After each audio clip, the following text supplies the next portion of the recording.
If you're in search of the best wine values from Trader Joe's, you're in the right place. In this video, I'll focus on 6 wines, each priced between $10 and $20 per bottle. I'll provide a bit of background information on the grape varieties, the places of origin, and the vintages. In addition, there'll be a tasting of each of the 6 wines. Hi, I'm Bob Paulinski, Master of Wine. Thank you for clicking on this video. I post wine YouTube videos as often as I can. I've also been in the wine trade for more than 40 years, and where it fits, I try to bring some of that experience into my videos as well. At the time this video was made, Trader Joe's had nearly 600 stores across 44 states.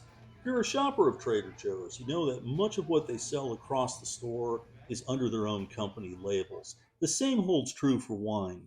The assortment range is not huge, just over 400 individual wines per store, but it's thoughtfully curated with a good number of seasonal wines. Therefore, there's always something new to try. And thanks to Tony, who works in my local store, for providing me with a helping hand. If you've shopped for wine at Trader Joe's, you know this is a no gimmick place. There are no case discounts, there's no volume pricing, no couponing, no BOGOs, the buy one, get one free. You see a shelf price, it's the same whether you're buying a bottle or a case. Very, very clean and simple. Now, for the tasting, there are 6 wines. 3 of them are Trader Joe's private label, and 3 of the wines are what are commonly called control labels. These are brands that are exclusive to Trader Joe's within their area, essentially anywhere in the US. Some of these will find their way into export markets. Let's get to the tasting. The first wine up is the 2022 Vignobles LeCheteau Pouilly Fume from Loire Valley of France for $15.99. When I saw this wine sitting on the shelf, I thought to myself, gotta have it. Had fantastic experience with Pouilly Fume. Now, it's very similar to another wine that is massively popular in many places around the world, that being Sancerre. Now, the truth be told, they're very similar to one another. They're both made all from Sauvignon Blanc. Typically, they're vinified in the same method. And in a blind tasting, I doubt that I could tell the two apart. If life were in straight lines and the wines were absolutely textbook, Pouilly Fume generally will be a little bit broader, a little richer, weightier, with a bit less acidity. But the difference is essentially nil. Okay, this is a promising start. The wine looks exactly as it should. It's pale in color, there's a slight greenish tinge, very typical of Sauvignon Blanc. The aroma is citrus rind and green apple. Bright, fresh, clean, very lifted, good intensity, nice purity. I mean, what's not to like about the way this wine smells? Very nice. On the palate, this is a mid-weight style wine. Now, no doubt this was fermented at cool temperature in stainless steel, retain all that primary fruit. Definitely has seen no time in oak whatsoever. The acidity is really fresh and bright. The wine drinks very nice. I mean, this is just flat out gulpable. Now, if you compare this to Sauvignon Blanc from Marlborough, New Zealand, which is extremely popular, this style is very different. This is much more subtle, more restrained, the New Zealand style being much more overt. So 2 very different versions of Sauvignon Blanc. Definitely do want to serve this chilled. This is not a wine to be kept very long. This is a 22 vintage. You want to drink this over the next year or so, but for summertime, this is just a wonderful option. Oftentimes with Pouilly Fume, you'll find them in that mid-20s into the 30s and up. This is about half of that price. I wouldn't say this is a fantastic example of Pouilly Fume, but it's rock solid and it's definitely true to form. Next up is the 2022 Upper Eden Pino Noir from the Santa Lucia Highlands, California. $12.99 per bottle. This wine is not available year-round. This is prime real estate for Pino Noir. A lot of big dollar wines come out of this area. It's a cool coastal area. Every time I've been there, it has been windy all day, every day. And for Pinot Noir, that's actually a good thing. It helps to keep the fruit disease free, helps concentrate some of the flavors. It's generally a plus. Now, in terms of appearance, this is really promising. I brought out my big gun Pinot Noir glass here, but the color of this is encouraging. Oftentimes with lesser expensive Pinot Noir, the wines are doctored up 100 different ways, and they're really made to look almost like Frankenstein wines, very deep, dense. That's not what Pinot Noir should be. This has a pale color to it, a vibrant red. I mean, it looks exactly as it should, so very promising start. So the aroma on this, I would call this moderate intensity. It's not like it quite leaps out of the glass, but there's good purity, and there's a cranberry, pomegranate, raspberry sort of characteristic to it. And there's a whiff of something here that's a bit reminiscent of orange rind. If there's oak in this wine, it's certainly not an overt character of oak. This is basically primary fruit, so very fresh, bright style. On the palate, very, very soft. The wine's elegant. There's nice intensity here. I mean, there's good presence on the palate. There's a lot going on in this wine, but it's more of that softer, elegant, refined style. And again, that's actually quite typical in that part of California. There's good acidity as well, and that's what keeps this wine very, very fresh and bright. This is definitely not a wine that you would want to keep. Because the tannin levels are so low, I think this is something that you could actually chill down a bit as well. The tannin is so low, it's not going to add any type of astringency when the wine is chilled. But very nicely put together. I think this is solid value for the money, and this is definitely worth picking up. If you've not yet subscribed to my channel, please consider doing it right now. Also, hit that like button and definitely hit the notification bell. That way you'll be kept up to speed on all things happening here. It's much appreciated. The next wine is the 2022 Trader Joe's Reserve Resto from the southern Rhone Valley of France. This is a recent arrival that will be available seasonally. This next wine is the least expensive in today's tasting. Now, I said we were between $10 and $20. I lied a bit. This one comes in at $9.99. Resto has long been one of these fantastic regions within the southern Rhone. Not all that many years ago, it received its own appellation. Oftentimes, Resto will be found in the market in that $20, $25, $30 range. So this one at 10 really did catch my attention. So I'm curious what this has to offer. Now, being from the southern Rhone, this is primarily made from Grenache, and there's a lesser amount of Syrah and Mourvedre. It's the typical blend in that part of the world. So the color on this is just moderately deep, which is exactly what Resto is typically. Being predominantly Grenache, usually the color is not going to have a huge amount of extraction, but this looks very good. It looks very youthful. There's a purple appearance to it, and again, quite typical for this type of wine. Oh, this smells good. This is a red raspberry, a dark cherry characteristic. It has that dark fruit note. There's a bit of a cracked pepper, savory spice, Asian five-spice characteristic to it.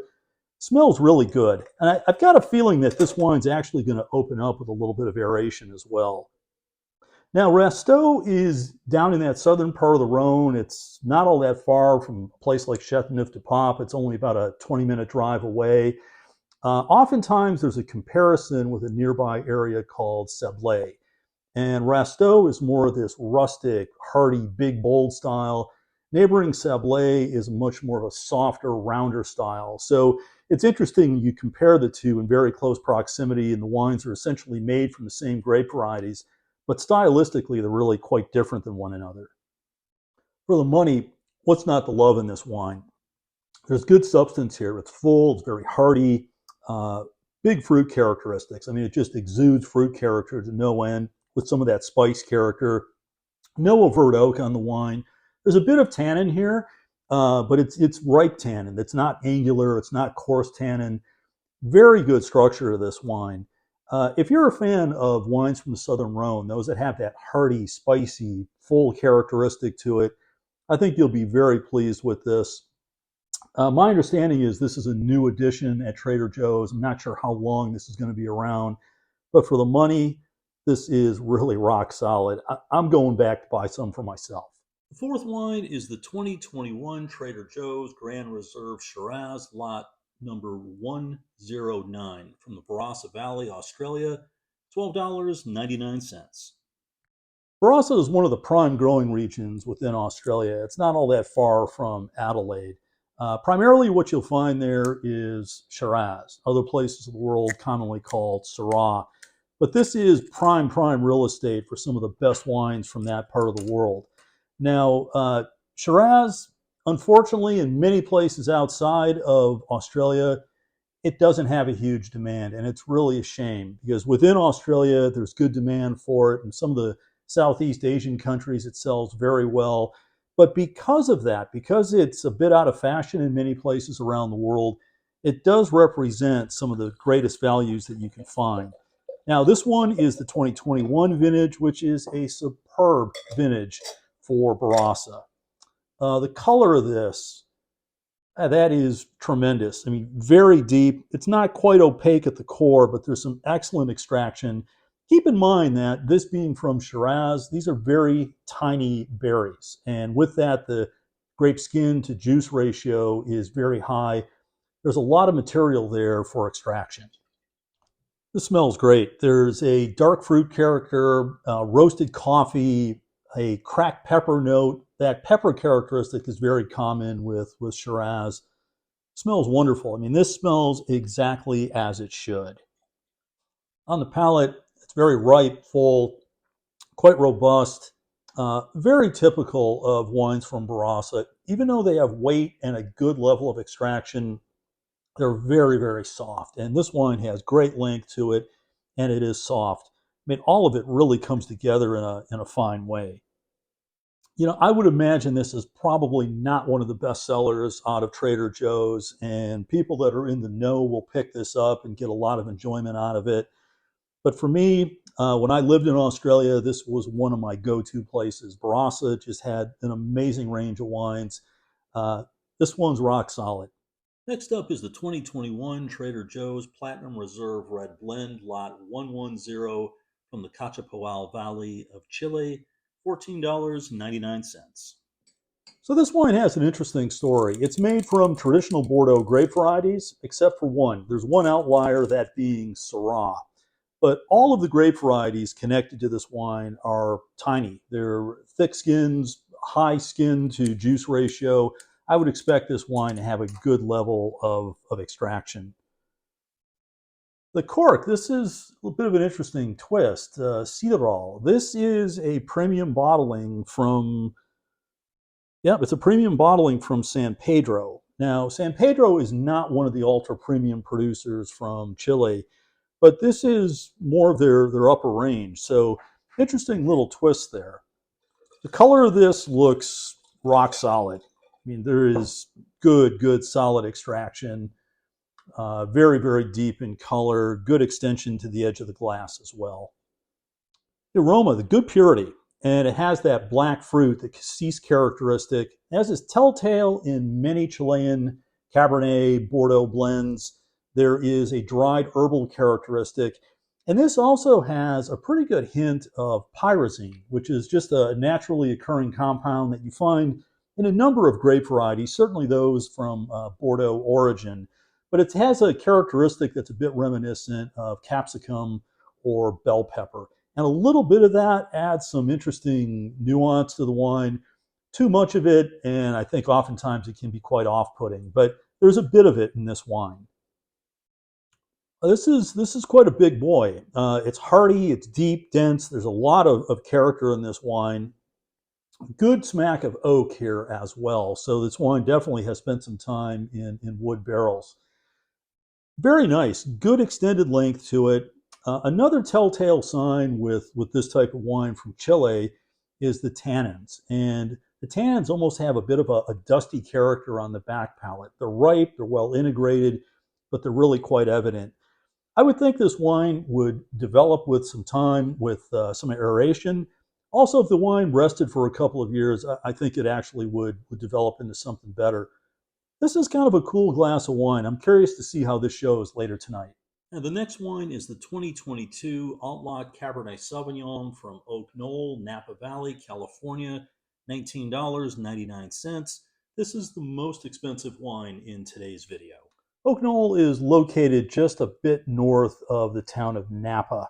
It's an area that's primarily planted to Merlot, Chardonnay, and a good amount of Cabernet. Many of the wines from that region are pricey. I mean, we're talking 2-3 times what this one runs. So I'm curious to see how this stacks up.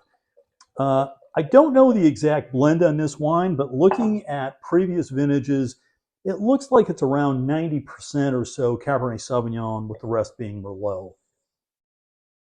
Color on it looks very good. It's not like there's a huge amount of extraction here, but there's definitely solid extraction, and the wine color extends to the rim of the glass quite well.